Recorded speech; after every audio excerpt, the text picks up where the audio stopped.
What's up, Nail Geeks, and welcome back to another Lurid Lacquer video. I am super geeked for this release as we have the re-release, or the first release, I should say, for my custom. If you saw that giveaway video back, I believe, in January, you'll have the option to purchase that duo for this launch, and $2 of every bottle sold is going to go to Planned Parenthood. I am very excited for that.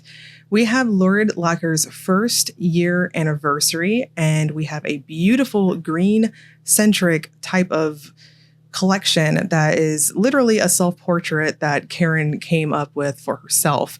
Having been lucky enough to meet her in person, I do have to say she is a very green energy little pixie sprite in person that is just precious and awesome, and this collection very much screams her. We also have a quad to check out. This is the Words to Live By quad, and every single polish in this definitely resonates with the words that they are inspired after. And we also have some April miscellaneous polishes to look at too. This month we have the Brain Tumor Awareness polish, which is an annual collaboration amongst many makers. So you'll see one for Lurid, and then there's many other makers that have one in their shop too. Proceeds are going to brain tumor research, and we will go over that once we get to the swatches for that polish. And we also have an 1-year anniversary polish that is hilariously named. And then lastly, to round out this huge, massive video, I also have 2 prototypes that were gifted to me from Karen in addition to the November, I think those are like a lavender quad. I have that quad, and I have 2 prototypes that are so very beautiful. I wanted to share them with you all. I heard through the grapevine that there was some voting going on to determine if some prototypes were going to come back and whatnot. So I loved the 2 I was gifted, and I figured I'd show those off too while you're all here with me. So without further ado, get comfy cozy and let's dive right into the swatches. We're going to start off with the Self-Portrait in Green collection. This is a 6-piece set of green polishes. This first one is I Dream in Green, described as a semi-sheer aqua base with green to blue shimmer. This one, and then there's one more we'll look at here in a moment, that are my top picks out of the greens. This one has this mermaid type of vibe going on with it, and against me, it is leaning almost like an emerald. And then at some angles, you can see that that aqua base kind of comes through too. So it's a bit of a chameleon in that regard. It is, I do agree with the official description, a semi-sheer type of formula. If you have a prominent free edge, especially a natural one, you will see the tiniest bit of a peekaboo effect. It's not super noticeable, but I did think it was worthy enough to note. My Lover Dreams of the Sea is a cool green base with vibrant blue shimmer and bright green reflective glitter. This is my next favorite out of this first set. It is a reflective glitter bomb, and with that said, it will dry down very gritty and textured, so you'll need to use a glitter smoothing top coat and a glossy top coat together. I chose to stop at 2 coats with this. I thought it would hit beautiful opacity, and I didn't need to do anything else. You can see on my full hand shot here, you are seeing full coverage, and it is excellent shimmery goodness. This is another one that's very much like I Dream in Green, where it does have this blue or green, depending on your lighting source. Of Fronds and Vines and Leaves and Sedge is a semi-sheer yellow-leaning green base with light blue reflective glitter and iridescent flakes that shift from green to blue. I'm not quite sure how I feel about this one against my skin tone. It is quite warm, and against me, it does have a bit of a more yellow lean to it. Now, in different lighting situations, you are going to see this have just a bit more deeper green, but in indoor light, kind of like what you're seeing in my full hand shot here, it is a warmer type of green. So I agree with that official description there. I'm going to suggest 3 super thin coats, a glitter smoother, and a glossy top coat, because this will have quite a bit of thirstiness from all the flakes. Prairie Hearted is a semi-sheer chartreuse base with peachy orange to gold to green shifting shimmer. This is very much a softer type of straight up shimmer formula. It very much behaves like a true jelly, in my opinion. I'm going to strongly suggest going up to 3 coats with this one. Plump it up too, as it is a true like shimmer bomb type finish. So it has that very harsh type of dry down to it, like a very flat type of dry down. So plump it up with a glossy top coat of your choice and you're good to go. This is one that, very much like I Dream in Green, you may or may not want to use a blurring base coat if you have a super prominent free edge of the natural or falsy variety. The Fields and Forests of My Youth is a green jelly base with shimmer that shifts from purple to pink to red and bright green reflective glitter. This is another really pretty one, and I was pleasantly surprised because in the bottle, to my eyes, it looked like it was going to be pretty warm again, and I was thinking, well, if it's got that yellow undertone, I don't know if I would super care for it against my skin tone, but as you can see here on the buildup, it looks really cool. And I think that that shimmer just kind of evens everything out in this cool down type of way. Now I chose to stop at 2 coats, and per usual with reflective glitter finishes, you want to use that texture from your previous coat to stick on that next coat. And I thought 2 coats was perfect for this. It is softer, but with a glitter smoothing top coat and a glossy top coat, I didn't see a need to go any more. Verdant Longings and Chartreuse Memories is a yellow-green base with green to blue Aurora microflake and yellow light reflective glitter. Now this is one of those polishes that I'm completely eating my words because I typically don't like Chartreuse. I typically don't care for yellow undertoned type of greens, but I'm eating my words. And here in just a moment on my full hand shot, you can see how beautiful this color is. It also has a gritty type of dry down because again, we've got that light reflective glitter going throughout it. So personally, I thought 2 coats offered perfect full coverage, a glitter smoothing top coat and a glossy top coat to smooth everything out, and it is so sparkly good. And then moving on to the Words to Live By quad, this first one is Relentless, described as a neutral purple base with glowy blue to purple flakes and silver light reflective glitter. Relentless is a very heavy type of jelly finish, and I'm going to strongly caution you to go in pretty light on your coats. Let this one slowly build up at 2 coats. Anything beyond that, honestly, it's going to be too much. You'll need to save room for a glitter smoothing top coat and a glossy top coat because this one also dries down very textured and very thirsty. So I chose to do a super thin coat on the first coat and then a somewhat normal to softer second coat, and you can see excellent coverage. Resolute is a reddish purple jelly base with shimmer that shifts from fuchsia to orange to gold. This is an incredibly flattering type of purple-ish type color. I do agree with the official description here. It has this strong fuchsia and purpley type of vibe going with it. It looks to me like one of those velvety types of shimmers as you build it up to full coverage. I'm going to suggest between 2 to 3 coats, your preference, though honestly, I thought that second coat covered everything up. You can't even see through my falsies, but if you want to go in extra and have that extra thickness, I could see going in for 3 thin coats, so your preference. This will also dry down flat, so make sure you're using a good glossy top coat. Steadfast is a purple jelly base with iridescent flakes that shift from red and orange to gold. This is a chonky type of flaky balm, and very much like Relentless, that purple one, you'll want to go in and just be mindful of your coats. Make sure you're going in not too heavy-handed and slowly build this up. This reminds me of those old school indie finishes that had either the flakes going through it or the shimmer to match it going throughout the finish too. So build these up slow and steady, and you'll also maximize the amount of flaky payoff on your nails. So 3 super thin coats, and then I chose to use a glitter smoother. You're not gonna have grit per se because there's no glitters going through this, but you wanna plump it up and give it that jello-like appearance. So I chose to do glitter smoother and glossy top coat together. I don't think my photos are doing these polishes justice. They never do. These are ones that you definitely wanna see in person because they're so juicy. Unwavering is a semi-sheer white base with shimmer that shifts from pink to orange to gold. Now later on in this video, I do have the polish The Joy of Snow, and to my eyes, they are kind of close in terms of being a milky type of white base, but obviously when you see them side by side, the shimmer is what's different between the two of them. Unwavering has a plump, curly type formula. I'm going to suggest 2 coats and a glossy top coat. This is milky and soft overall, so I don't really see a need to build it up. And then I am tooting my own horn here, and we're going to go over my duo, and it's my duo, so I thought, why the hell not? And it's for a fantastic freaking cause. So of course I'm going to show this again to you all. Y'all have seen this if you saw my January video. 7000 Nail Geeks is a blue jelly base with large particle shimmer that shifts from pink to orange to gold, and it's got silver light reflective glitter. There is $2 per bottle. Just a friendly reminder, it's going to be donated to Planned Parenthood. So I chose to wear this one at 3 really thin coats. It maximizes all that beautiful glitter payoff. The shimmer is a chef's kiss. I still am head over heels for my duo. I think it's badass. They're beautiful. And again, you're doing something good with purchasing my duo.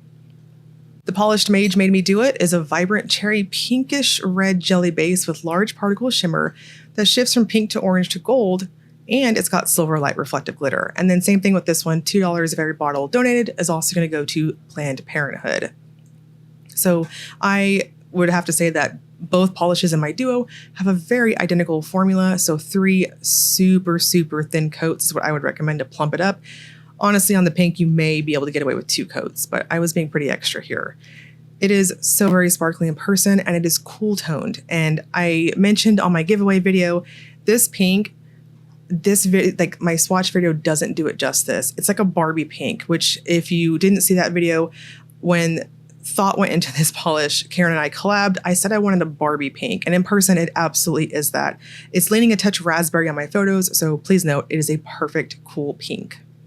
The Cardboard Queen is the annual anniversary polish. This is a warm cardboard brown crelly base with shimmer that shifts from purple to pink to red.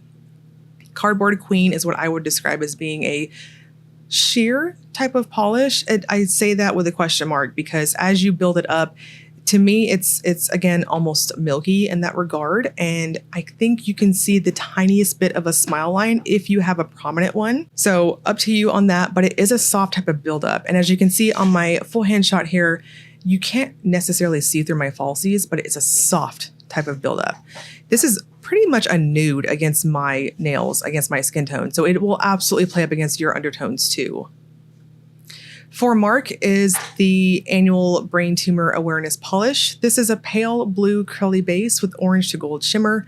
$5 total from every bottle sold is going to be donated to $250 is going to go to the Preston Robert Tisch Brain Tumor Center and Angels Among Us. And then $250 is going to go over to the Idris Danish Memorial Scholarship. This has a fantastic shimmery type formula to it. It is very flattering across the board. I'm going to say this is a universally flattering type of blue. I'm going to suggest 2 coats and a glossy top coat. And then moving on to the November quad, this is Cuddle Emergency, described as a dusty lavender base with vibrant pink to orange to gold aurora shimmer. I think 3 out of the 4 that were released in November, most of you probably already have these at this point, but they're too beautiful not to show off again. Cuddle Emergency is, again, this milky type of shimmery polish. It's going along with this, I don't know, this whole soap trend going on. I call that the bubble bath look. It's kind of like that. It's a very strong shimmer. I'm going to suggest 3 super light coats and a glossy top coat. This was so flattering against me too. The Joy of Snow, speaking of that previous white one we saw, is a cool white curly base with a hint of bluish lavender tint and aurora shimmer that shifts from reddish orange to gold. It does say in the official information here that this will apply a touch more white on the nail than say that tint you'll see in the bottle. And I do agree with that. The bottle itself does have this bluish type of, it's like 1 drop of blue in a whole vat of white paint type thing. And as you build it up, you'll kind of get a bit of that blush effect to it, but some lighting situations, it is going to lean white, but it's a cool type of look, if that makes sense. I will also suggest 3 super thin coats and a glossy top coat. This is soft, and you may or may not want to use a blurring base, your choice. Tibberz is so very beautiful. This is a cool-toned lavender curly base with a vibrant green to blue aurora shimmer that shifts to violet at extreme angles. You need this polish. If you could only grab a couple and you haven't grabbed Tibberz yet, you really should grab this one. And of course, my duo, duh. But this is so gorgeous. It's one of those polishes that I took my hand away from my lighting area and was just kind of swiveling my chair around looking at it because it was so pretty and so dimensional with this type of shimmer. It's like medium particle size and it's got that glistening look, but it's fine enough that it's not a foil. And no, it's very pretty. Again, I will suggest 3 thin coats and a glossy top coat. Why Not Both is a dusty lavender base with a twinkly fine particle aurora shimmer that shifts from a silvery lilac to a vibrant pink at extreme angles. This is almost, I dare say, a kind of foily type of shimmer. It's not that straight up glistening large particle, but I wouldn't classify this necessarily as being a fine particle, if that makes sense. In person, you can kind of see this purple and pink type of sparkle in the shimmer. It's almost like, I guess there's two shimmers, I don't know, but it's obvious in person. It's almost pearlescent. This is another soft type of buildup. Again, I will suggest a blurring base if a visible nail line bugs you. It's not super prominent, but it is there in very bright lights. And then my two prototypes I got are so freaking pretty. Prototype 182 this is my description. I'm gonna say to me, it's a neon pink base. It is so beautiful. It's very bright in person, and it's got Aurora shimmer. I'm gonna go out on a whim and say it's Aurora shimmer because to my eyes, I'm seeing gold, and it does have a bit of a shift at angles. This has a lighter type of buildup, but in person, it's not super noticeable again. So wearing this on, say, natural nails, you may want to use a blurring base with it, but I didn't see the need to do that even against my falsies. My full hand shot gives you a really good idea of that pink color in person. I know neons tend to skew across screens, but this is a glorious neon pink. Maybe we'll see a neon collection one day like this. And then prototype 295 is also ridiculously stunning. This is one of those shimmery types of blues that to me, it looks like candy paint, like car candy paint. It is beautiful. This one was very opaque. I took this one up to 2 coats and it was deliciously full coverage. It is so very lovely. It's almost got this velvet type of effect when you build it up. And my full hand shot is giving you a great idea of what it looked like in person. This was utterly ridiculous to behold in front of me. It was glorious. And we're going to wrap this up with the Will It Topper segment. This is where I use a black swatch stick to demonstrate if polishes have layering capabilities. So the first set, the green polishes, these all topper very well. I will probably be repeating myself through most of this segment because Lurid Lacquer just puts so much shimmer in their polishes that 9 times out of 10, they're going to layer really well at the minimum over dark colors. The greens, I think you can get a little creative and say stay in the green and teal and somewhat blue family. You can get some really cool color combos that way. And then the quad, these are just so ridiculously pretty, but the quad, I'm not too sure that you could venture out of, say, matchy match undies with them, especially like Relentless and Resolute and Steadfast. Those are really pigmented. So I don't know. I would flat out say probably not topper the quad, except for, say, Unwavering. That one's that milkier type of white. But if you do topper it, say, over white or super, super light colors, just be mindful you're going in even on your coats. And then as we previously saw in January, my duo does topper really well over matchy match and super dark colors. And you can see just how much shimmer is packed in these bottles. It is glorious. Cardboard Queen, I would not recommend toppering this one, and that's just because it leans too heavy on the curly side. For Mark looks beautiful over black. I think you can get creative with that one too. And then the I say like lavender pinky type colors from the November quad. These I would stick with, pastel purples, maybe purples, that type of thing. I would stay in that. Even periwinkle, I could see that working too. But I would stay in the same color family. And then why not both? This one looked really cool over black. I will say that. And then the prototypes, they're too opaque in my opinion. I would never ever topper these. I would not be doing them justice. And that's just a crime against the polished fairies. The site is currently up for wishlisting, as you're seeing on here on your screen. It's going to open up for official shopping Friday, April 18th at 6 p.m. Central Time. And it's a pre-order style. It's going to run until Friday, April 25th at 11:59 p.m. Central Time. Please note this is a pre-order style, so there is a few weeks turnaround time. Karen is a one-lady show, and she is so awesome, offering all these colors. As you can see here on the site, there is a ton to check out. So get over there. You can make your wish list, all that fun stuff. And as always, if you enjoyed the video, please like and subscribe. Thank you so much for watching.